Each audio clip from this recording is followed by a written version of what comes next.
Hello YouTubers, just got back from Menards. The shop kitchen is getting an upgrade.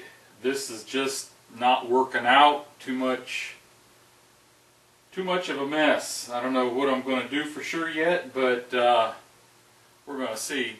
Let's get busy. Well, I got it all cleaned up. I went to Menards and bought a bunch of lumber and plywood. Was going to build some nice shelves in there and place for a countertop that I've got out there I got from a buddy at work. And then plans change. Let's go outside and take a look. Well, there's the plywood, and I bought 2x6s, and I was going to rip those in half lengthways so I'd have 2x3s. Some nice looking stuff.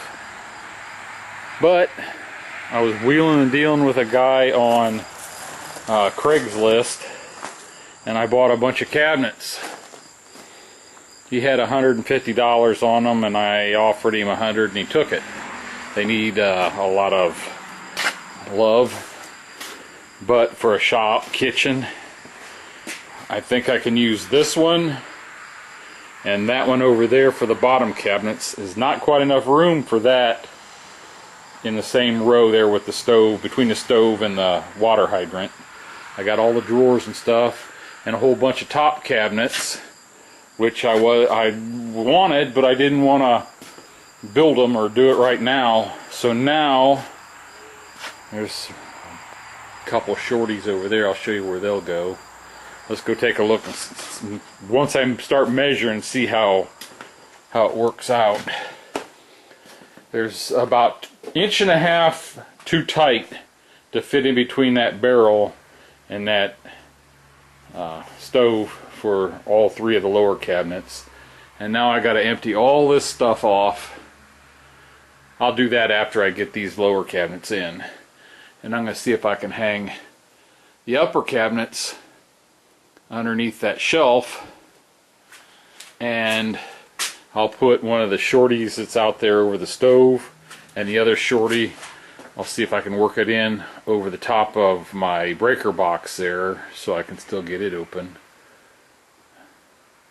But that's the plan, and it is almost 5 o'clock Saturday and time to call it a day. Of course, this isn't the only thing I did. I had to go over and work on our other project for a while and go pick up those cabinets. So I think we'll get started on this tomorrow. I already mounted the base cabinets, and I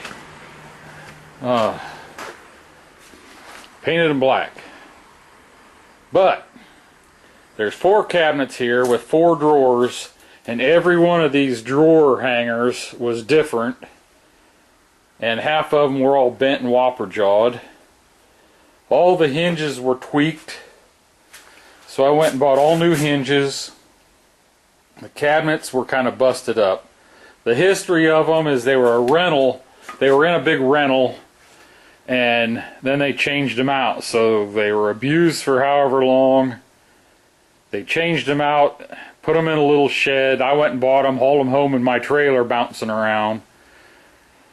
So they're good shop cabinets. I fixed them up where the woods was split. I glued it and clamped it yesterday. Today I hung the cabinets and put the drawers back in. I painted them yesterday.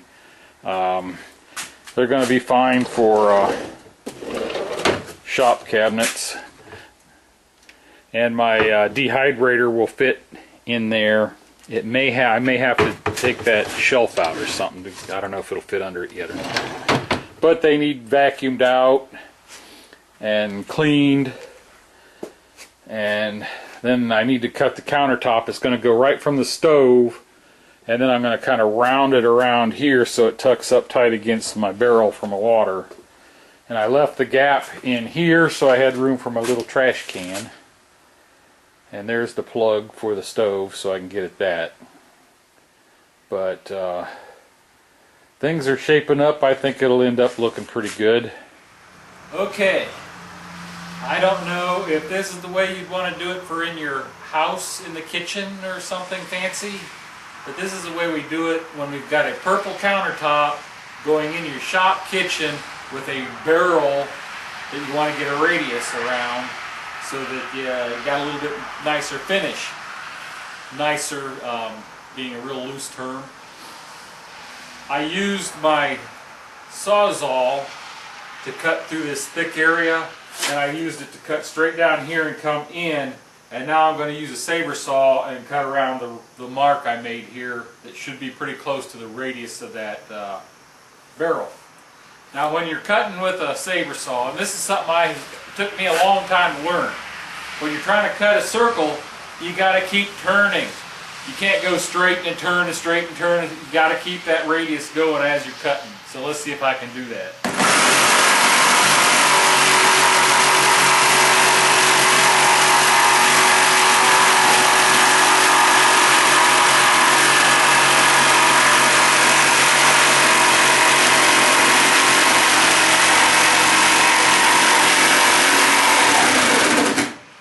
I don't know if I mentioned it, the reason I'm using a saber saw and cutting from the bottom side is because a saber saw cuts on the upstroke, and if I was cutting from the top side, that upstroke would be knocking that finished side and chipping it and stuff, and I'm not getting the chips that I would get if I was cutting it from the top side.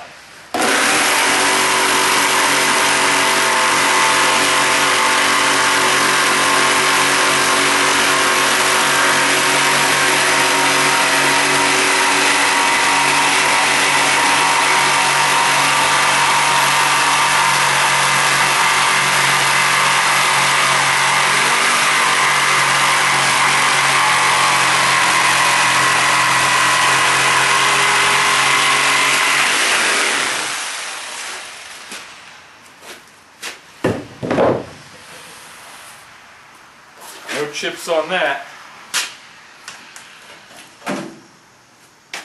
Let's go back inside the shop.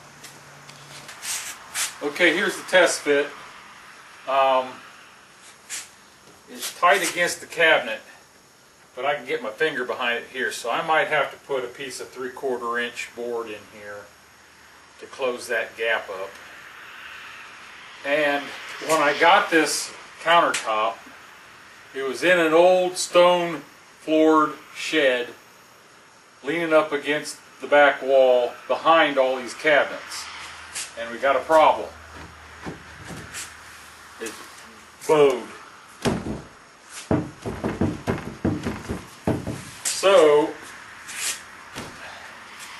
when I get that board on the back, get this shoved back in here, I'm going to put glue over the whole thing. I'm going to put some big heavy weights. I've got some 50-pound blocks of steel. I'll put one on each end and see if that'll bow it down before I glue it. And then I'll use that to hold it in place. It cleaned up pretty darn nice. Let me show you that cut. It turned out real good too. There's no chips or anything because I cut from the bottom side. Nice radius here. What I'll do is I'll bring this barrel up a little bit, then I'll just tack it around there into the end of this, and it'll make a nice, not a seal, but a little bit better, and it'll give me more room for the handle to come up on my hydrant, because that almost hits when you're trying to use it. So let's see if that'll work with the weights on it. Okay, there we go. I got this on there, which is 50 pounds. And let me tell you, 50 pounds didn't used to be as heavy as it is now. I don't get it. I couldn't hardly lift it up there. I got one of those on each end, and I've got, I think these are 20 or 25 pounds, probably 20 pounds. Little striking anvils I was making. I had to add one of those to each end. But it's down tight all the way. I'm just going to leave them set there till I get the board to go along the back. Let's just call this a finished video for right now, and then I'll show you the uppers when I get them put in. But it's hard to see, but these are drawers all along here. I put all new, I showed you all the new hardware on them, and then cabinet doors down here all have new hinges. I think I'm going to paint the end of this black so it doesn't show up so much. Doesn't stand out so much. Thanks for watching so far.